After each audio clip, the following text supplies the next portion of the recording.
네, 안녕하세요. 진로 레시피의 황진기입니다. 강성찬입니다.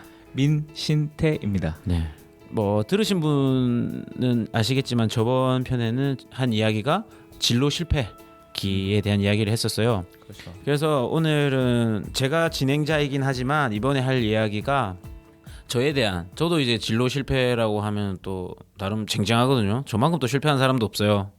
저에 대한 이야기를 좀 하는데, 그래서 좀 들으시는 분들이 좀 편하게 하기 위해서 이번에는 이제 성찬 씨가 저를 인터뷰하는 형식으로 차용해서 이번 이야기를 한번 진행해 볼까 해요. 제가 한번 취조를 시작하도록 하겠습니다. 취조를 한번 시작해 보죠. 철저하게. 사실 이 대본의 첫 번째 질문이 황진규 씨의 학창 시절은 어땠나요라는데, 이거는 황진규 씨한테 어울리는 질문이 아닙니다. 제가 왜요? 이렇게 물어보겠습니다. 담배는 언제부터 폈습니까? 담배요? 고등학교 때부터 폈나? 고등학교 좀 늦었네요. 기억이 잘 안 나요. 네. 근데 잘 안 맞더라고요. 저는 담배가 저랑 피워봤는데 약한데 강해 보이려고 담배 피는 것 같다는 느낌이 들었어요. 친구들이. 중고등학교 때는 그런 이유로 좀 많이 피잖아요. 그래서 그 느낌이 싫었어요. 나는 원래 강한데 내가 왜 피워야 되지? 난 본인들이 담배 안 담배를 피워도- 피면서 굉장히 멋있어 보인다고 생각할 친구들이 많을 거예요. 그러니까 멋있다는 그 의미 안에 함축돼 있는 뉘앙스가 그런 거예요. 나 잘 나가. 그치. 그런 거. 난 이만큼 잘 나가. 그러면 평범한 학창 시절을 보낸 건 아니네요. 그 굳이 분류하자면 평범했던 것 같아요. 그게 왜 평범했다고 얘기하고 싶냐면, 뭐 저는 뭐 솔직히 말해서 뭐 사고도 많이, 말 잘 듣는 학생은 아니었어요. 뭐 반항도 하고 뭐 가끔 뭐 사고도 치기도 하고 했지만, 왜 제 스스로, 저는 제가 평범한 학생이었다고 제 정체성, 학창 시절의 정체성을 규정하냐면 되게 소심한 것만 반항했어요. 진로에 대한 문제라든지 아니면 뭐 공부, 저는 또 공부는 또 좀 했어요. 왜냐하면 공부를 너무 안 하면 제 친구들 중에 그런 친구들 많았어요. 공부를 아예 제끼고 노는 애들 있었어요. 그러니까 아예 제끼고 노는 애인데 그런 저는 또 친구들- 그렇게는 못 하겠는 거예요. 그런 친구들 대범한 친구들이에요. 네, 그 저는 이제 그런 게 안 되는 거예요. 또 시험 칠 때는 또 좀 공부를 했어요. 왜냐면 막연하게 그런 불안감이 있었던 것 같아요. 너무 벗어나면 안 된다. 내가 인생이 어떻게 될지 모르니까 보험처럼 그래도 어떤 성적을 조금은 관리해줘야 된다라는 그런 비겁함, 그런 게 약간 있으면서도 했었어요. 그래서 사실 중학교 때도 저는 별 공부에 관심이 없었지만 저희 누나가 되게 공부를 잘했어요.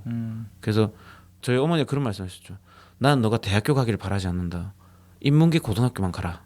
저는 그때도 별 공부하기 싫었지만 왠지 그 어머니 말씀을 안 들으면 제 인생이 실패할 것 같고 뭔가 나락으로 떨어질 것 같은 불안감이 있어서 또 그때도 또 공부를 또 좀 했어요. 제가 공부를 막 열심히 해가지고 또 인문계 고등학교로 가고, 또 인문계 고등학교 가고 나니까 또 한시름 놓잖아요. 그러니까 또 거기서 또 조금 소소하게 또 사고도 치고 반항도 좀 하다가 또 뭐 모의고사 있으면 또 공부도 조금 했다가 너무 하면 안 되니까, 그래서 그냥 뭐 너무 이렇게 막 확 일탈도 못 하고 어떻게 보면 나중에 미래를 조금씩 준비하는 뭐 그 정도 학생이었던 것 같아요. 전. 착실하게 미래를 준비했네. 그래도 그렇죠. 대부분 소심하게. 많이 동의할 것 같아요. 지금 진규 씨 저런 얘기에 나도 저랬는데, 나도 몰래 뒤에서 뭐 음란 소설도 보고 뭐 이런 거 했는데, 다 뒤에선 소소하게 지금 벌어지고 있죠. 다 소소하게. 저는 약간 그런 편이었어요. 그래도 공부를 조금씩 한 덕분에 부모님이 그토록 바라던 4년대 대학교는 가셨잖아요. 그렇죠. 저희 누나가 뭐 좀 덕이 컸죠. 저희 누나 공부를 잘해서 저를 막 가외처럼 많이 가르쳐 줬었어요. 그럼 대학교는 무슨 과로 가셨나요? 그 대학교도 그랬어요. 저는 그러니까 제가 되게 학창 시절부터 제 정체성을 좀 되게 반항적이고 되게 터프하고 이런 이미지로 컨셉을 잡았었어요. 나는 내 인생은 내가 산다 막 이런 컨셉이었어요. 고등학교 때도. 근데 제가 얼마나 비겁했냐면, 겉으로만 그랬지만 진짜 중요한 문제 있잖아요. 진로, 이제 대학교 가고 고등학교 가고 이런 문제들 있잖아요. 무슨 과를 선택하고 이런 건 또 선택 못 하는 거야. 왜냐면 그 미래에 대한 불안감은 그럼요, 다들 그래요. 내가 가지고 있는 반항 컨셉, 터프 컨셉 하는 그런 허세를 떨 수가 없는 거예요. 왜냐면 이건 잘못되면 진짜 인생이 큰일 날 수 있겠다라는 어린 마음에 그런 불안감이 늘 있으니까 기계과 간 것도 그냥 성적 딱 보고 그때 이제 저는 사실 서울에 있는 학교로 가고 싶다는 생각은 했었어요. 근데 이제 조금 성적이 안 되는 것도 있고 집안 형편도 좀 안 좋아서 장학금을 좀 받아야 되는 상황이었었어요. 그래서 장학금 받을 수 있는 대 중에서 찾아보다가 그때 어머니하고 아버지하고 누나가, 그때 저희 누나가 이제 대학생이었으니까 그래도 좀 알잖아요. 그래서 알다 보니까 기계과 가면 되겠다, 공대 가면 되겠다, 남자는 그러니까 뭐 취업도 잘 되고 어울려요. 그 가면 되겠다라고 해서 딱 연장 들고 있으면 어울릴 것 같지 않습니까? 딱 연장 펴게 생겼어. 딱 그래서 그런 것 때문에 별 고민 없었어요. 사실 그때 또 당시에 또 그럼 주변 사람들이 또 하란이 얼마나 좋아 소심한데. 그쵸 소심하니까 또 그럼. 내 인생이 어떻게 될지 모르겠고 다른 사람이 책임져 주겠다니까. 그럼. 그러니까 알겠다. 그럼 낼름 그것도 갔죠. 그럼 공부 잘하는 누나가 얘기하면 완전 신뢰가지 이게. 또 뭐 그때 저희 때는 나라에서 했었던 BK21이라는 아, 장학금이 그거. 있었어요. 브레인 코리아. 네, 브레인 코리아 21이라고. 그때 또 제가 다녔던 학교를 가기에는 성적이 조금 남아가지고 그때도 장학금을 엄청 받았었어요. 그렇죠. 네, 그래서 범람했죠. 그때. 네, 저희 어머니가 그 장학금 증서를 태어나서 처음 효도했다고 그거를 찬짝에 넣어뒀던 기억이 나네요. 저희 어머니가 이 새끼 인간 됐다고 이제. 얘 인간 됐다고. 욕. 저희 어머니 멘트니까요. 그렇게 해서 저는 되게 만족했어요. 제가 갈 수 있는. 근데 일단 고3이 너무 싫었어요. 일단 그 고3을 벗어난다는 것만으로도 너무 좋았고 그래서 뭐 또 나름 그래 나 효도했나? 맨날 사고만 쳤었는데 그래도 장학금 받고 가니까 효도했나? 기계과? 뭐 뭔지 모르겠지만 내 가족들이 뭐 잘못된 거 추천하겠어? 잘못된 진로를 추천하겠어? 뭐 그런 가족에 대한 일말의 기대? 근데 아마 가족분들도 잘 몰랐을 거예요.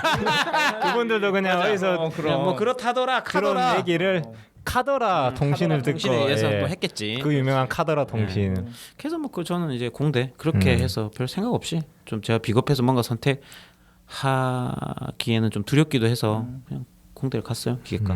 그 싫었던 고3을 탈출해서 이제 원했던 대학교로 딱 F가 갔잖아요. 몇 개냐 뭐 이런 거 주면. 그리고 장학금도 받고 들어갔고 떳떳하잖아 이제 집에. 진짜 빡세 놀았던 것 같아요. 근데 저는 3학년 1학기 때까지 총 학점이 2.56이었나? 2.56인가 그랬어요. 3학년 1학기 때까지 딱 합점이. 하여튼 엄청 놀았어요. 수업도 잘 안 들어가고. 그러니까 2점 때문에 안 들어간 거지. 네, 수업을 안 들어갔어요 거의. 그래서 또 공학이 안 맞더라고요. 공부해 보니까 막 제가 이렇게 수치를 이렇게 하는 거 자체가 저한테 잘 안 맞더라고요. 그러니까 또 수학도 많이 네, 하고 수학을 해야 많이 되니까. 하니까 뭐 기본적으로 공학 미적분하고 그다음에 뭐 역학들을 해야 돼요. 뭐 정역학이 막 마의 삼역학이라는 게 있어요. 공대 다니는 사람들은 마의 삼역학이라는 게 있어요. 뭐 정역학, 뭐 유체역학, 뭐 연역학 뭐 이런 게 있어요. 근데 그 역학이 옆에 있는 애들은 되게 빨리 이해하는 거예요. 나는 그거 들어도 아니 말은 다 한국말인데 이해가 안 되는 거예요. 말만 한국말인데 이해가 안 되고 막 이랬어요. 그래서 뭐 들어봐야 재미도 없고. 아 대학 가서 그럴 수 있구나. 그렇죠. 저는 뭐 어쨌든 좀 흥미가 없어서 좀 많이 놀았어요. 빡세게 놀았어요. 청소년 분들 잘 모를 수도 있는데 대학교는 4.5 만점이었죠 제가. 4.5 만점에 2.5 정도. 뭐 학부형 분들 나름 절반은 넘었네요. 그래도 선방했네요. 그렇게 놀면서. 그런데 이제 그렇게 놀았는데 그래도 졸업하자마자 국내 굴지의 대기업 B 기업에 현대자동차 그룹에 정확히는 현대위안가요? 네, 현대비요. 입사를 했습니다. 대졸 초봉 맨날 기사 나오면 탑10 안에 드는. 탑10에 들어요. 네, 네, 많이 받았어요. 그럼. 저도 깜짝 놀랐어요. 주체를 못했어요. 처음에는 신입사원 때는 돈이 너무 많이 나오니까. 어떻게 그런 회사에 입사를 했는가? 그러니까. 제가 말씀드렸죠. 제가 굉장히 소심해요. 좀 소심하고 비겁해요. 그냥 놀 때는 노는데 또 결정적인 문제들이 걸렸을 때는 되게 걱정을 또 많이 하거든요. 근데 그래 3학 1학년 때까지 딱 보니까 답이 안 나오는 거예요. 그게 또 꼴에 자존심에 중소기업은 못 가겠는 거예요. 돈 많이 벌고 싶은 거예요. 하여튼 3학년 2학기 때부터 4학년 1학기 그 1년 동안 계절학기 듣고 뭐 하여튼 다 했어요 진짜. 엄청 했어요 열심히.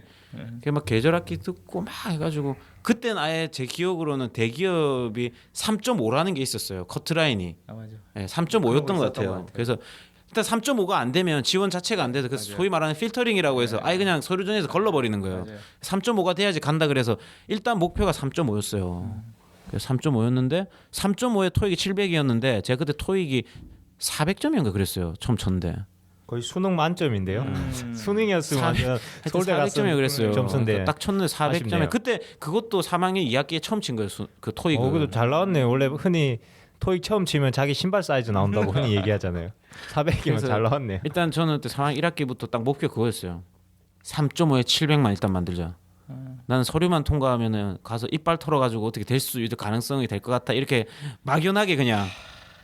많은 사람들이 나는 면접만 가면 붙을 수 있어라고 그 자신감 있죠. 예, 나도 그렇게 생각했었지. 그래서 근데 3학 1학기 때부터는 진짜 막 겁나는 거예요. 두렵고 미래에 대한 불안부터 시작해가지고 그래서 하여튼 진짜 계절학기부터 해가지고 그때는 막 엄청 공부했어요. 진짜 고3처럼 공부했던 것 같아요. 그때는 4학년 1학기까지 딱 1년 2학기가 마무리되고 진짜 운 좋게 제가 기억나는 스펙이 3.54에 740이 됐어요. 0.04를 넘었네요. 오버댕이네. 3.5에서 0.04가 더 붙어서. 네, 3.54 학점이 3.54가 되고 토익 740이 됐어요. 겨우겨우 막 진짜 턱걸이로 억지로 만들었어요. 그래서 이제 원서를 쓰기 시작했죠. 그래서 뭐 근데 그때도 스펙이 다 좋았기 때문에 막 다 떨어졌어요. 다 떨어지고 했는데 지금 생각해 보면 이제 그때 이제 제가 기계과라는 덕을 좀 봤던 것 같아요. 엔지니어라는 것 때문에 엔지니어 뭐 영어가 그렇게 많이 필요하냐, 전공 과목 이수 잘 했느냐만 보고 많이 뽑았던 것 같아요. 그래서 카더라 통신이 힘을 발휘했네. 그래도 기계과 가면 뭐 도움 되겠지라는 그 그렇죠. 그때 좀 덕을 본 거죠. 그래서 뭐 여러 가지 좀 떨어지기도 되게 많이 떨어졌었는데 운 좋게 지금 그때 다녔던 현대위아라는 회사에서 면접 보고 운 좋게 입사했던 것 같아요. 진짜 운 좋게요. 왜냐면 제가 진짜 운이 좋다는 게 이게 겸손한 말이 아니고 그때 저희 동기들이 100명이었거든요. 90 거의 100명이었어요. 직접적으로는 얘기 안 하는데 제 주위에 있는 사람들한테 다 물어봤는데 제가 스펙이 제일 안 좋았어요. 학교, 학점, 토익 성적에서 저보다 안 좋은 사람 한 번도 본 적이 없어요. 그러니까 진짜 저는 운이 좋았던 거죠. 혹시 이게 드라마 같은데 가끔씩 나오는 그 기계적 오류로 오류, 그럴지도 인해서 몰라요. 잘못 네, 간 게 아닐 그럴지도 수도. 그거 대부분 몰라. 주인공인데. 그거 다 네. 그렇게 제가 되면 컴퓨터공학과 주인공인데. 출신으로서 강력하게 의혹을 제기합니다. 그 프로그램에 오류가 있었지 않나. 근데 이제 조금 이제 이게 운도 좋았다고 생각하는 게 제가 운동을 되게 좋아했었어요. 이것저것 해서 뭐 체육 특기인가요? 네. 입사? 체육 특기는 아닌데 운이 좋았던 게 면접을 보러 갔는데 이제 뭐 제가 다른 거 하면서 또 이렇게 좀 이력 같은 게 좀 있었어요. 운동하면서 다른 거 전혀 다른 사람은 없는 거. 그러니까 다른 사람들은 무슨 뭐 컴퓨터 2급 자격 이런 거 있는데 나는 그 자기소개서 써야 되는데 난 쓸 게 없는 거야. 요즘 말로 학생부 전형이라고 하는 그런. 그 없는 거예요. 저는 그래서 그래도 뭘 적어야 되니까 뭐 예전에 뭐 격투기 했었던 거 좀 적고 뭐 운동했었던 거 뭐 적고 뭐 이렇게 적었어요. 왜냐면 진짜 없어 적을 게 토익 점수 말고는. 근데 이제 그게 좀 먹힌 거구나. 신선했나 봐. 그렇지. 얘는 뭐지 이런 느낌이 좀 왔나 봐요. 그 보시는 분들이 면접 보시는 분들이. 그래서 한 번 더 쳐다보고 그래서 지금 생각하기엔 현대 문화에 되게 잘 어울릴 것 같다라고 판단을 일도 하셨나 잘하고 일도 야근도 많이 잘할 것 같고 약간 그런 주말도 느낌. 열심히 일할 것 같고 체력이 체력만 본 거야. 체력이 체력만 본 좋은 거야. 좋은 사람 뽑아야 되겠구나. 그래서 뭐 그때 좀 그런 생각했죠. 운동한 게 도움이 좀 되긴 되는구나. 언젠가는 도움이 되는구나. 그래서 그렇게 해서 입사하게 되네. 꽤 괜찮은 직장에 취업을 했었어요. 그러면 거기 회사 입사했을 때는 뭘로 들어갔습니까? 직무를? 뭐 기계과니까 설계했었죠. 기계 설계했었어요. 기술 설계. 도면 그리면 되니까요. 뭐 캐드나 이런 뭐 카티아나 이런 게 있어요. 프로그램을. 그러니까 핵심 그걸 그 프로그램을 다룰 수 있느냐예요. 그걸 컴퓨터로 그림을 그릴 수 있느냐를 보는 거예요. 공학적인 지식을 이해하고 그걸 그릴 수 있느냐예요. 또 도면 볼 수 있느냐. 그거는 이제 저도 공부를 했으니까 할 수 있으니까 이제 그 맨 처음에 이제 엔지니어로 입사를 한 거죠. 그러면 직장 생활을 총 7년 했는데 계속 엔지니어로 근무를 하신 건가요? 엔지니어로 2년 반 정도 했던 것 같아요. 그래서 엔지니어로 2년 반 정도 일을 하다가 정말 안 맞는 거. 이건 그냥 안 맞는 게 아니고 엔지니어가 엔진 너무 안 맞는 거. 앉아서 설계하고 미치겠는 거예요. 진짜 이게 뭐라 해야 되지? 엉덩이에 좀이 난다고 해야 되나? 너무 안 맞다 이렇게 했는데 저는 직장을 다녀야 되니까 그만둘 생각을 못했어요. 소심하기도 하거니와 그 스펙으로는 갈 데가 없다는 걸 난 너무 잘 알고 있었어요. 여기에 내가 할 수 있는 최고의 직장을 왔기 때문에 난 무조건 여기서 버텨야 된다는 생각을 했을 뿐이지 난 여기 그만둬야 된다는 생각을 진짜 한 번도 한 적이 없었어요. 하지만 이 일이 그러니까 영업 기술을 했었거든요. 기술적으로 검토해주고 이런 일을 했어요. 안 맞다는 건 확실히 알았어요. 그래서 그 얘기를 이렇게 어렴풋이 조금씩 이렇게 얘기를 했었어요. 위에다. 선배들한테는. 근데 이제 엔지니어들 특성이 뭐냐면 되게 변화를 싫어해요. 하던 일을 계속 하려 그래요. 오히려 다르네. 생각하는 것보다. 엔지니어들은 안정적으로 하던 일, 익숙한 일을 하려 그래요. 그런 성향이 있어요. 근데 그러던 차에 저희 회사에 마케팅 팀이라는 게 생겼어요. 그치. 없었는데. 근데 그 마케팅이 저희는 제조회사 베이스이기 때문에 마케팅을 하려고 해도 그 엔지니어링 베이스가 있어야 돼요. 그렇지. 상품 기획이나 이런 걸 하려면 기계를 알아야 돼요. 기계에 대한 장점을 알아야 돼. 근데 제가 있었던 기술팀에 한 명 내놔 이렇게 된 거예요. 새로 팀이 만들어지니까 한 명 내놔 이런 거예요. 그러니까 팀에서 제일 쓸모없는 그렇지. 기가 나가 이렇게 그렇지. 돼서 그러니까 일단은 아마 재활용 가능. 이때는 무능력한 게 기회가 됐네요. 그러니까 무능력한 게 핵심이었겠지만 당시 저한테 얘기했었던 거는 이런 거였죠. 너가 가고 싶다고 했었잖아. 다른 일 해보고 싶다고 했었잖아라고 저한테는 상처를 덜 받게 얘기해 주셨지. 그래서 저는 근데 너무 좋았어요. 그게 정말. 왜냐하면 저는 항상 어렸을 때부터 서울에 대한 동경이 있었어요. 저는 더 넓은 데 가고 싶었어요. 항상. 팀이 서울에 생기는 거예요. 서울 본사에. 그래서 저는 거기에 발령난과 동시에 서울 생활을 하는 거예요. 그게 저는 너무 좋았던 거예요, 진짜. 진로나 이런 거는 환경적인 요인도 그쵸, 중요하다라는. 너무 크죠. 예. 그래서 그때 이제 마케팅 팀으로 와서 나머지 직장 생활을 다 했죠. 그래도 마케팅으로 옮기고 나서는 꽤 오래 그렇죠. 직장 생활을 했는데 그러면 옮기고 나서는 이게 좀 회사 생활이나 직무가 본인한테 맞아서 계속 직장 생활을 한 건가요? 일단 그 설계하는 것보다 훨씬 좋았어요. 왜냐면 그 지금도 제가 복 받았다고 생각하는 게 저는 직장 다니면서 진짜 많이 배웠어요. 어떤 사회생활을 하는 여러 가지 것들을 배운 것도 있겠지만 그거보다 저는 직장 다니기 전에 해외를 한 번도 나가본 적이 없어요. 근데 제가 직장을 하면서 그 일을 하면서 한 3년 동안 안 가본 데가 없어요. 해외. 우와. 거의 안 가본 데 없이 다 가봤어요. 정말. 성찬 씨는 세계 일주를 했거든요. 뻥이 심하시네. 나라가 몇 개인데 안 가본 데가 아니, 대륙별로. 그러니까 대륙별로. 내가 세계 일주 갔다 와도 전 세계 10%밖에 못 갔다 왔는데 근데 뭐 대륙별로 했을 때 안 찍어본 데는 없고 왜냐면 지사별로 가야 되니까 그 지사가 찍혀 있잖아요. 어느 지역 지사 그 거기를 다 가야 되니까 그 꽤 많이 가봤어요. 진짜 꽤 많이 가서 그때 많이 그렇지. 예, 그 많이 느꼈죠. 아 이게 세상이 이렇게 넓구나. 그렇죠. 괜찮았어요. 저는 그 마케팅 일을 하면서. 그런데 그런 좋은 해외여행도 보내주고 얼마나 좋아. 그러니까 연봉도 많이 주고 맞아. 업무도 서울에 나름 가- 좀 그래서 전에보다 서울에 낫고 그렇죠. 근데 그 해외를 다녔던 게 배착이었던 것 같아요. 지금 생각해 보면 기름이 꼈구나. 기름이 꼈다기보다는 특히 유럽 쪽을 다닐 때 독일 쪽하고 이탈리아 쪽하고 이런 유럽 사람 제 출장을 좀 길게 다닌 적이 있었어요. 근데 그 사람들 문화를 보면서 제가 충격을 받았어요. 저는 일은 해야만 하고 일이 삶의 전부라고 생각했었어요. 진짜 일로서 나를 증명해야 된다고 생각했어요. 근데 그 친구들은 안 그래요. 유럽 친구들은 일과 삶의 균형. 아니에요. 균형도 아니에요. 정확한 마인드는 내 삶을 즐기기 위해서 일하는 거예요.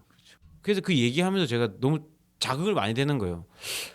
이렇게 살 수도 있구나. 이런 생각의 체계를 가지고 삶을 살아갈 수도 있구나. 자기 삶을 바라볼 수 있구나라는 것들을 되게 많이 느꼈어요. 근데 또 하필이면 그 다음 출장지가 인도였어요. 유럽에서 바로 인도로 갔단 말이에요. 인도에서 딱 가서 느끼는 게 이렇게 살아서는 안 되는데 이렇게 살아서는 안 되는데 막 12시간씩 일하고 이러는 거예요. 그래서 거기 계신 분들이 예, 사람들이. 12시 너무 빡세게 일하는 거예요. 그래서 그때 막 그 해외를 많이 돌아다니면서 그런 생각 많이 했었던 것 같아요. 어떻게 살아야 되지 내가? 직장에 나한테 의미가 있나? 어떤 의미지? 성찬 씨 직장 그만둔 것도 저한테 굉장히 많은 영향을 미쳤었어요. 이래서 학부모 여러분 친구를 잘 사귀어야 됩니다. 그러니까 진로에 영향을 미치는 게 너무 많다. 진짜. 친구 따라 강남 환경, 간다고 친구 따라 회사 친구. 그만뒀어. 이거 완전 같이 망했어. 그러니까 근데 그런 생각이 들어도 꽤 오래 직장 생활 했어요. 저는. 그 계속. 7년이라는 네, 시간이면 굉장히 긴 시간이죠. 예. 그런 생각이 조금씩 들기 시작하니까 알겠더라고요. 좀 약간 철학적 질문이 들더라고요. 난 어떤 삶을 살아야 되지? 그 삶을 살기 위해서 어떤 직업을 가져야 되지? 어떤 일을 해야 되지? 그런 생각이 아주 자연스럽게 들었었어요. 전 이제 그러다 보니까 예전에는 직장 다니면서 당연히 이렇게 해야 된다는 생각이 많았어요. 의심 안 했어요. 아침 7시부터 나와. 그리고 10시까지 있어. 그냥 네? 그런가 보다. 네? 당연히 돈 많이 버는데 해야지. 그렇게 생각했었는데 이제 조금씩 저의 철학이 생기고 나니까 이런 생각이 드는 거예요. 왜 해야 되지? 내가 왜 7시부터 나와서 해야 되지? 뭐 이런 생각이 드는 거예요. 삐딱해지기 시작한 거지. 그런 생각이 조금씩 하면서 나중에는 저도 이제 알게 됐죠. 이게 정말 나하고 안 맞는 곳이구나. 적어도 행복하게 살기 위해서 직장이라는 공간은 굉장히 부적합한 곳이구나. 라는 생각들이 조금씩 커나갔죠. 그러면 그 고민에 싹이 자라서 결국 회사를 그만두게 된 건가요? 그렇죠. 나중에는 이제 더 견딜 수가 없을 지경까지 왔어요. 사실 직장 다니는 분들은 다 느끼시겠지만 다니는 것 자체 사실 많은 스트레스와 이런 힘든 일들이 많잖아요. 하지만 대부분 다 참고 견딘다라고 하는데 왜 본인은 그걸 못 견디고 나왔습니까? 그렇죠. 어른들도 다 견디라고 내 성전 시대 얘기했을 다 그런 거야라고 하는 게 이해가 안 되나요? 이해되죠. 너무나 이해되죠. 저도 그 지점에서 7년은 짧은 시간이 아니에요. 진짜 긴 시간이에요. 길다면 긴 시간이에요. 그 순간 동안에 제가 얼마나 많은 고민을 했겠어요. 그런 얘기 해주는 사람이 얼마나 많았겠어요.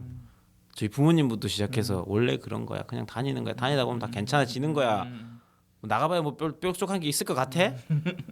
하루는 그랬어요. 저는 일하고 있는데 아침에 일어나서 제 유일한 낙이 직장 출근하면은 6시 30분에 회사에 도착해 30분 7시부터 업무 시작해야 되니까 30분 동안 책 읽는 거가 유일한 낙이었어요. 근데 뭔 내용인지는 기억이 안 나는데 너무 우울하니까 어떤 책을 읽다가 갑자기 눈물이 왈칵 쏟아지는 거예요. 그래서 막 화장실로 뛰어가서 이불 맞고 막 회사 화장실에서 정말? 막 울었던 기억이 나요. 그게 한 7년 차니까 약간 좀 경력이 있었을 때. 예, 5년 차. 예. 왜? 막 한참 울었어요, 막. 근데 그 내용은 기억 안 나요. 근데 하여튼 그 내용이 뭔가 나를 건드렸던 것 같아. 그만큼 이제 나중에 너무 힘들어지더라고요. 그 직장인이라는 삶이 어느 정도로 심각했었냐면 자취하면 혼자 불을 켜고 가야 되잖아요. 불을 딱 켜고 들어가야 되잖아요. 근데 사람들하고 마찰도 많은 거예요. 이제 제 생각을 저는 또 강하게 좀 얘기하는 편이니까. 회사 사람들. 예, 회사 사람들은 마찰 많아요. 그냥 시키면 시킨 대로 해야지. 뭔 말이 많냐고. 네가 똑똑하면 얼마나 똑똑하다고 항상 그렇게 말끝마다 네 주장을 얘기하냐고 막 사람들 엄청 면박을 줬어요. 그 과정에서 저도 또 상처를 받잖아요. 저는 진짜 어떤 일을 잘하기 위해서 얘기를 한 건데 그렇게 너무 힘들어하다가 너무 외롭다는 생각을 하다가 어느 날 하루는 집에 딱 들어왔는데 불을 안 켜고 싶은 거예요. 그냥 안 켜고 바로 자고 싶은 거예요. 피곤해서 옷도 안 벗고 원룸이니까 바로 딱 들어가서 옆에가 바로 침대예요. 딱 누웠는데 그런 생각이 들은 적이 있었어요. 이대로 내일 안 깨어나면 회사 안 가도 되겠지? 그러면 편하겠지? 그 하루는 딱 그런 되게, 느낌이 들었어요. 되게 무시무시한 얘기네. 예, 뭐 직접적으로 죽음의 이미지를 떠올렸던 건 아니었던 것 같은데, 근데 그런 느낌이 들었었어요. 그래서 제가 그때 이대로는 안 되겠다. 진짜 이대로 가서는 안 되겠다. 일하겠다 이런 생각이 들었었죠. 그래서 막 그런 과정들을 겪으면서 그만둘 수밖에 없었던 것 같아요. 근데 그게 7년 가까이 이제 회사를 다니면서 고민도 하면서 또 나름의 준비를 해서 그냥 무조건 막 견디고 참고 견딘 게 아니라 뭔가 능동적으로 또 뭔가를 했지 않습니까? 고민을. 지금 와서 뭐 능동적이라고 얘기하면 그렇고 저의 어떤 모토 컨셉은 어떤 비겁이잖아요. 저는 어떤 비겁 소심 이게 어떤 제 인생의 모토거든요. 그래서 결정적 순간. 그냥 나가면 결정적 무서우니까 순간에는, 뭘 좀 깔아놓고 결정적 나가야 순간에는 되겠다. 제가 항상 어렸을 때부터 쭉 저는 어떤 비겁과 어떤 그 소심 이런 컨셉으로 삶을 살아왔는데 그게 또 직장을 그만둘 때도 그렇게 되더라고요. 왜냐면 직장 그만둘 때는 또 더 그랬던 게 애도 둘이었고 결혼해서 애도 둘이었어요. 그러다 보니까 애를 그런 상황에서 제가 덜컥 그만두기에는 어떤 나의 비겁함과 소심함이 용납치 않더라고요. 그거를 그렇죠. 뭐라도 준비를 해야 된다. 뭐라도 준비를 해야 된다라고 해서 화두가 그거였어요. 직장 그만두면 나 무슨 일 하지? 나 무슨 일 어울릴까? 어떤 일 어울릴까? 어떤 일 하면 즐거울까? 이건 아닌데. 이거는 분명히 아닌데. 이건 아니야 이제. 이건 아닌데 어떤 일을 하면 난 어떤 직장을 그렇지. 그만두고 어떤 진로를 가면 난 행복할 수 있을까? 의미 있을 수 있을까? 그 고민을 몇 년을 잡고 있었어요. 남의 돈 받으면서. 네, 남의 돈 받으면서. 왜냐하면 저는 비겁, 소심이 제 인생의 모토이기 때문에. 그러니까 남의 돈 받으면서 고민하고 있었네. 그래서 그 생각을 하면서 뭐 굉장히 막 이런저런 걸 많이 했었어요. 이런저런 것을 많이 했었어요. 뭐 무슨 프로그램에도 참여해 보기도 하고, 하여튼 여러 개 하면서 뭐 내가 어떤 사람인지 알아보는 뭐 책도 좀 많이 읽었었고. 그러니까 진로 교육이 평생 교육이다라고 하는 모토를 몸으로 보여주시는 그쵸. 저는 황승규 진짜- 선생님의 이야기를 듣고 있습니다. 그래서 그렇게 하면서 저는 어느 순간 알게 됐던 게 나 글 쓰고 싶은 사람이구나. 나 글 쓰는 거 되게 좋아하구나. 글 쓸 때 나 되게 행복한 사람이구나. 그냥 그 고민을 너무 오래 잡고 있으니까 알겠더라고요. 답이 나오더라고. 처음에는 뭐 글 쓰는 걸 좋아하긴 하지만 뭐 글 쓰는 걸 다 좋아한다고 작가가 될 수 있는 건 아니잖아요. 그렇죠. 네, 그래서 일단 저는 약간 소심하고 비겁이 제 컨셉이긴 하지만 모토긴 하지만 또 한편으로는 약간 무대뽀가 있어요. 일단 생각나면 해봐야 돼. 무책임. 무책임은 아니 무대뽀. 무대뽀. 그러니까 일단 부딪혀봐야 돼요. 뭔가 생각이 나면 일단 해봐야 돼요. 행동으로. 그래서 글 쓰면 좋겠다 싶어서 일단 썼어요. 계속 한 1년 넘게를 계속 썼어요. 아침에 새벽에 일어나서. 네, 새벽에 일어나서 계속 썼어요. 직장 가기 전에. 밤에도 시간 있으면 좀 일찍 퇴근하면 쓰기도 하고. 처음에 블로그에서 글 썼던 거 보면 진짜 개판이에요. 진짜 막 맞춤법도 안 맞고 띄어쓰기도 안 맞고. 근데 그걸 몇 년 쓰다 보니까 다듬어지더라고요. 진짜. 그렇게 조금씩 글 쓰다 보니까 좋은 기회에 책을 한 권 냈어요. 직장 다니면서 해서 월급 받으면서. 진짜 좋은 회사인 것 같아요. 아니요, 근데 엄청 저를 싫어했어요. 그것 때문에 더 회사에서 저를 싫어했어요. 얘는 다 안 건다는 거예요, 회사에. 자기 뭔가 준비한다는 느낌 받은 거예요, 상사들도. 그럼. 예. 그래서 욕을 많이 사람들이 날 비난을 많이 했었어요. 그래서 좀 그것 때문에 더 외롭기도 했었고. 그래서 책 한 권 쓰고 좀 첫 책 치고는 좀 잘 됐어요, 나름. 그래서 좀 자신감도 있었죠. 큰 돈은 못 벌더라도 그래도 뭔가 내가 할 일이 있다는, 내가 직장을 그만둬도 진짜 멍하진 않겠다, 막막하진 않겠다. 당장 회사를 그만두고 내일 아침에 뭘 해야 될지 내가 아는 거예요. 글 쓰면 되겠다. 그래서 그 정도 알고 그만뒀던 것 같아요. 책 한 권 내고 그 정도 준비했던 것 같아요. 그러면 이제 회사를 그만둔 지는 얼마 정도 되셨나요? 3년 됐네요. 2000 횟수로 3년인가요? 네. 횟수로 3년 됐네요. 그럼 지금 이제는 완전 전업 작가로서 네, 저는 생활하고 네, 계시지 않습니까? 맞습니다. 그럼 살림살이는 좀 나아지셨습니까? 살림살이 안 나아졌죠. 살림살이 안 나니까 지금 이 진로 레시피 하잖아요. 사실 전업 작가라는 게 우리 일반인들 입장에서는 사실 상상이 잘 안 되거든요. 작가 하면 그냥 항상 담배 피면서 틀어박혀서 글을 쓰는 그런 이미지만 있다 보니까 뭐 전업 작가로 지금 살고 있는 삶 자체를 그 화려했던 굴지의 대기업에서의 그 직장인 삶과 비교해서 본인 스스로는 어떻게 느끼고 계시나요? 뭐 질적인 면이나 양적인 면, 뭐 시간적인 면 여러 가지 면에서 일단 뭐 장단점으로 만족한다. 나누면 결과론적으로 얘기하면 그 직장으로 다시 돌아가고 싶지 않아요. 결코. 그럼 다른 직장은요? 다른 직장도 안 돼. 그냥 직장 생활을 하고 싶지 않아요. 저는 그 공간이 어떤 공간인지 잘 알고 있기 때문에 7년 동안 하면 진짜 절절하게 느꼈기 때문에 되게 저를 만날 때마다 그런 성찬 씨가 했었던 질문들을 되게 많이 물어봐요. 특히 예전 직장 동료들이 가끔 저를 부를 때가 있어요. 만나자고. 그치. 그럼 항상 물어봐요. 어때? 괜찮아? 살만해? 그러니까 여기서 네. 탈출하니까 살만해. 네, 그런 거 되게 궁금한가 봐요. 그래서 항상 물어보는 게 제가 항상 얘기해요. 수입은 뭐 솔직히 얘기해서 제가 1년에 열심히 쓰면 거의 2권 정도 써요.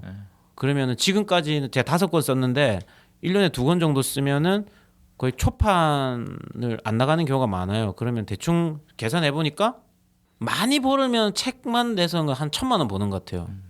그러니까 한 달에 책만 1년에 책만 써서 뭐 대충 그것만 하면 1,000만 원 버는 것 같아요. 그래서 예전에는 강연 많이 들어왔었는데 요즘에는 또 제가 반기업적인 얘기들을 많이 하니까 이제 기업 강연도 좀 많이 줄었어요.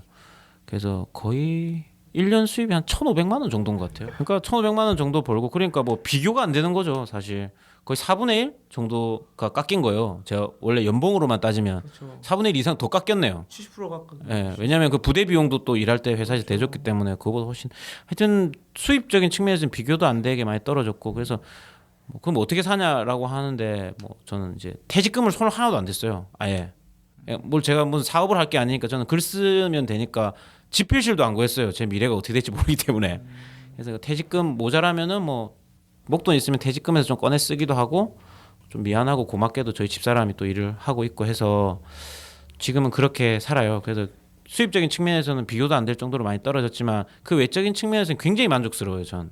그리고 황진규 씨 전용 집필실이 있습니다. 글로벌 기업 맥도날드에서 전용 자리가 있습니다. 맞아요. 신도림역 맥도날드 그 오시면 저를 만나실 수 있어요. 새벽 창가 6시에 쪽, 오면. 예, 제 구석 자리. 왜 항상 가는지 거기 아세요? 앉아 거기를? 있습니다. 왜 가는지 아세요? 거기를? 거기는 새벽에도 하거든. 커피숍은 새벽에 안 해요. 6시에. 24시간. 네, 24시간이니까 거기 가면 새벽에도 글을 쓸 수 있어요. 커피 한 잔 시켜. 근데 우리가 지금 편견을 가지고 있는 게 옛날에 그런 책 제목 있었지 않나요? 나는 뭐 매일 스타벅스로 출근한다. 네, 맞아요. 나는 매일 맥도날드로 출근한다. 스타벅스에서 글 쓰는 건 뭔가 멋있는데 맥도날드 가서 글 쓴다고 하면 괜히 없어 보인다는 느낌이 드는데 편견입니다, 여러분. 네. 맥도날드 황준기 씨는 매일 맥도날드로 출근합니다. 신도림역 6시에 오면 맥도날드로 오시면 저를 네, 만나실 혹시 만나고 싶으면 맥도날드로 그래서 가십시오. 뭐 그 삶이 뭐 어떤 분들은 되게 궁상스럽다고 얘기하시는 분도 있는데 저는 적게 쓰고 적게 보는 게 더 행복해요. 그리고 제가 하고 싶은 얘기하고 제가 하고 싶은 일 하는 게 저는 훨씬 더 행복한 삶이라고 생각해요. 자기한테 맞는 걸 찾은 거죠. 네, 저는 진짜 지금에서야 그래 제가 1회 방송 때였나요? 그런 말씀 드렸잖아요. 30살 때까지 진로에 대해서 고민했었다고. 그렇죠. 네, 진짜 30살 때까지 진로에 고민하다가 진짜 많이 실패했었어요. 직장 다녔던 것 자체가 저는 실패였어요, 사실. 뭐 결과론적으로 얻은 것도 있고 이런 것도 있지만 제 삶을 냉정하게 돌아본다면 그건 제 인생의 실패였거든요. 작은 실패. 그래서 그런 면에서 보면 저는 지금은 되게 제 진로를 잘 찾았다고 생각해요. 마무리는 성공인가요? 진로 탐색 성공. 저는 성공을 했고 그 사이에 물론 근데 그 성공을 뭐 꼭 수입 대부분 사람들은 이제 수입이나 액수로 판단하시니까 그럼 뭐 저는 아주 만약 그렇게 판단하시는 분들한테는 저는 아주 무책임하고 비루한 삶을 살고 있는 사람이 되겠지만 그게 아니라 삶의 의미, 자기 삶을 얼마나 잘 살아내느냐 그런 면에서 보면 저는 굉장히 성공한 삶이라고 자부해요. 전. 예, 그렇게 해서 제가 지나왔었던 진로에 대한 고민, 실패, 그리고 지금 현재 제가 하고 있는 일들까지 쭉 얘기를 했는데 뭐 그 전 이야기하고 지금 이야기 성찬 씨하고 제 이야기를 했는데 이걸 들으시는 분들은 사실 뭘 느끼셨을지 사실 잘 모르겠어요. 성찬 씨하고 제 실패담을 이야기하면서 그런 생각이 들었어요. 우리는 그때 왜 실패를 했을까? 진로에 대한 실패를 했을까? 그 전 이야기에서 말미에도 조금 얘기를 했지만 그냥 아무 생각 없이 기성세대가 얘기하는 걸 따라갔기 때문인 것 같아요. 그냥 내가 생각하기 싫어서 혹은 귀찮아서 혹은 두려워서 그냥 그 제가 고민해야 될 몫들을 기성세대한테 너무 쉽게 넘겨줘 버린 것 같아요. 그냥 이거 하면 돼. 이과 가면 돼. 공대 가면 돼. 대기업 가면 돼. 라고 하는 소위 말하는 카더라 통신을 너무나 맹신했었던 결과로 우리는 20대 후반, 성찬 씨와 저는 20대 후반을 굉장히 암울하고 불행하고 외롭게 보냈던 것 같아요. 일을 하면서 의미도 느끼지 못했고 행복하지도 못했고 뭐 그랬던 것 같아요. 그래서 우리는 그랬던 것 같아요. 시키는 대로만 살아서 우리의 진로가 작은 실패들을 겪지 않았나. 그래서 저는 왜 실패했는지 확실히 알고 있습니다. 왜 실패했습니까? 저희가 학교를 다닐 때 이런 진로 레시피 같은 방송이 있었다. 좋아. 실패를 하지 멘트 않았을 좋아. 텐데. 좋아 멘트 좋아. 예, 역시. 여러분 프로 방송인 기승전 프로 방송인 팟캐스트, 인정. 프로 방송인 깨알 좋아. 같은 홍보. 여러분 좋아. 저희 같은 실패자들을 양성하지 않기 위해 적극 이 방송을 널리 퍼뜨려 좋아, 주시기 좋아. 바랍니다. 역시 프로 방송인이에요, 성찬 씨 이제. 지금 하고 있는 방송을 네. 그때도 했었더라면 책 나오겠다. 예, 진로를 정할 때 아이의 흥미, 재능, 기질, 성향 같은 것들을 고려하지 않은 채 진짜 그저 안정적인 혹은 뭐 돈만 잘 벌 것 같은 쪽으로 몰아붙이면 진짜 다 저희 짝이 나는 거예요. 그건 예외가 없을 것 같아요. 그래서 어울리지도 않는 일 죽기보다 하기 싫은 일 막 10시간씩 하면서 삶을 사는 건 제가 살아봤거든요. 그게 살아도 사는 게 아니에요. 돈을 많이 번다고 해서 그 삶이 보상받아지지가 않아요. 돈 많이 벌면 뭐 쓸 시간이 없는데 주말에 출근해. 그럼 많은 취업 준비생분들이 이렇게 얘기하겠죠. 그 돈 한번 받아봤으면 그렇지. 좋겠다. 이렇게 얘기하겠지만 어쨌든 뭐 그렇다고 해서 그 삶이 행복한 삶은 아니니까 나는 그 삶을 살아봤으니까 그래서 저는 진로에 대해서 제가 만약에 얘기를 한다면 우리 학부모님들 그리고 아이들한테 어떤 진로를 우리 실패담을 통해서 어떤 이야기를 하고 싶었냐면 학부모님들한테 좀 더 많은 이야기를 하고 싶어요. 사실 청소년기에는 아주 난 친구들 아니면 주위의 영향을 받을 수밖에 없어요. 특히 부모, 선생님 뭐 이런 기성세대의 영향을 받을 수밖에 없어요. 요즘엔 또 언론이나 매체의 영향을 많이 받기도 하지만 사실 좀 믿을 만한 사람을 믿게 돼 있잖아요. 그래서 그런 면에서 봤을 때 저는 기성세대 학부모 선생님들한테 말씀드리고 싶은 건 실패해도 좋으니까 좀 믿어줬으면 좋겠어요. 아이들을 선택할 수 있게끔. 예를 들면 저는 우리 아이가 비가 오면 꼭 물로 가요. 물로 걸어가요. 그러면 대부분의 부모들이 글로 가지 말라고 얘기해요. 근데 저는 그냥 가게 내비둬요. 근데 저는 그게 소중하다고 생각해요.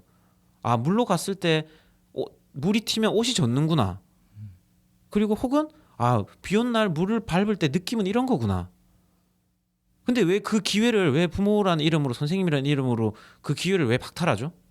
자기 기준으로 성인들이 더 이상 물을 없는 마른 곳으로만 간다는 그 고정관념 때문에 왜 아이들이 누려야 되는 기회와 느낌과 감각들을 왜 자꾸 박탈하는지 저는 잘 모르겠어요. 그 진로의 문제도 그런 것 같아요. 기성세대들은 다 알죠. 어떤 길이 좋은 길이고 안정적인 길인지. 근데 그 안정적인 길 이외의 길을 가보는 진흙탕 길, 물 있는 길을 가보는 건 굉장히 소중해요. 아이들이 직접 자기 발로 걸어서.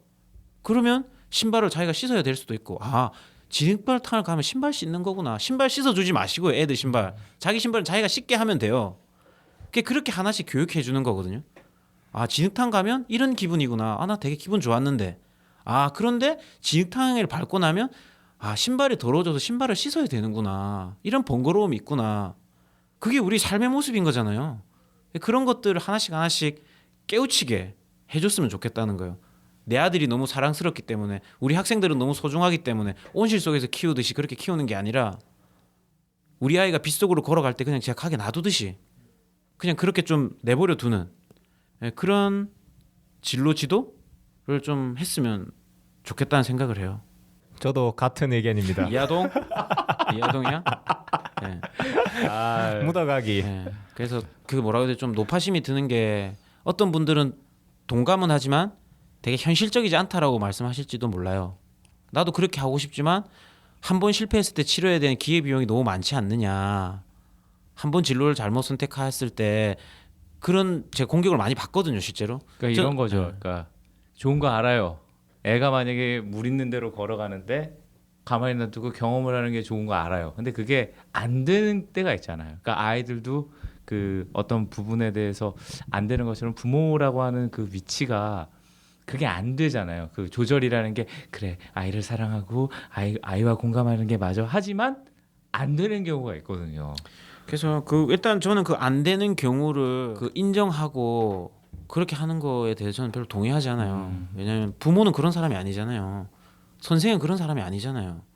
최대한 학생들에게 온전한 한 인간으로서의 모습을 보여주려고 노력해야 되는 사람이잖아요. 내가 짜증나니까 화낼 수 있는 사람이 아니잖아요. 저는 그런 어른들이 싫었어요. 짜증나고 욕해놓고 나도 사람이니까 그럴 수 있어 라고 그냥 너무 쉽게 나는 상처 다 받았는데 학부모님들이 왜 현실적인 조언을 하나 드리자면 무언가를 그러니까 내비두는 게 힘들다고 말씀하실 수 있잖아요. 물속으로 가는 게 그냥 놔두는 게 난 너무 힘들다. 뭐라도 해주고 싶다 부모된 마음으로서 선생님이 나와서 뭘 해주고 싶다라고 하신다면 저는 이렇게 해주셨으면 좋겠어요. 아이들한테 뭔가를 강요하지 말고 그 아이가 뭘 잘하는지 뭘 좋아하는지 어떤 기질인지 어떤 성향인지 그거를 되게 섬세하게 바라봐 주시고 그걸 충분히 파악한 다음에 아 너는 이런 일이 어울리지 않을까? 그래 아주 조심스럽게 내가 너를 오래 지켜봤으니까 넌 이거에 재질이 있는 것 같고 이거에 재능이 있는 것 같고 이런 기질인 것 같고 이런 성향인 것 같아. 그러니까 이런 일은 어떻겠니? 이런 진로를 한번 가보는 게 어떻겠니? 차라리 뭔가를 얘기를 굳이 해야 된다면 그 정도의 섬세함을 가지고 아이들한테 진로 지도를 하는 게 좋은 것 같아요. 그냥 너무 무식하게 안정적이야 해 기계과 좋대 가 이런 식의 진로 지도만 하지 말아야 된다는 것 같아요. 아이들한테 뭔가 얘기를 하려면 그 아이 속으로 들어가서 이 아이가 진짜 어떤 아이인지 어떤 음악 좋아하는지 어떤 영화 좋아하는지 어떤 연예인 좋아하는지 그 내향적인지 외향적인지 그런 것들 충분히 숙고하고 고려한 상태에서 어떤 진로 지도를 해줬으면 좋겠다라는 게 제가 드릴 수 있는 현실적인 진로 레시피입니다. 적극 동의합니다. 좋아. 모두 동의만 하면 돼. 갑자기 체력이 떨어져서 이야기가 하기 싫어지네요. 네, 성찬 씨 이전 회 성찬 씨 이야기했었고 이번엔 저희 이야기했었는데 하여튼 방송 들으시고 좀 많이 고민들 해보셨으면 좋겠어요. 뭔가 답을 얻으려고 하시지 마시고 좀 많이 고민해보셔서 우리 아이들의 진로에 대한 고민들을 좀 많이 하셔서 최대한 저희처럼 실패하는 진로에 대한 실패하는 아이들이 한 사람이라도 줄었으면 좋겠다는 바람을 가지고 이번 이야기를 마무리하도록 하겠습니다. 네, 여러분 곁에는 저희 진로 레시피가 레시피가 있습니다. 네, 저는 황진규, 강성찬. 리신태였습니다. 네, 감사합니다. 감사합니다.